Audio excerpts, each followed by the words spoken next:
তারাবির সালাতের রাকাত বিতর্ক এড়িয়ে চলুন। রাকাত নিয়ে বিতর্ক করবেন না।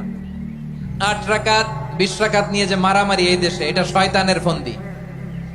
চিল্লায় বলেন, এটা কার ফন্দি?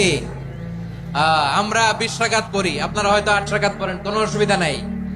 আমরা যারা 20 রাকাত তো আমরা পড়তেছি, আমরা 20 রাকাতের কথাই বলি। 20 রাকাত আমরা পড়বো আজীবন।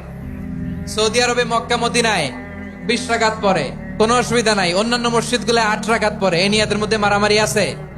হ্যাঁ, এই জন্য রাকাত বিতর্ক এড়িয়ে চলবেন। প্রিয় ভাইয়েরা, আপনার আমল আল্লাহর কাছে কবুল হবে সংখ্যার বিচারে না উত্তমতার বিচারে? বলেন তো, সংখ্যার বিচারে না উত্তমতার বিচারে? উত্তমতার বিচারে। কত চমৎকার ভাবে আপনি আল্লাহর সামনে দাঁড়াতে পারছেন এটা বিবেচ্য। রুকু সেজদাগুলো সুন্দরভাবে করবেন।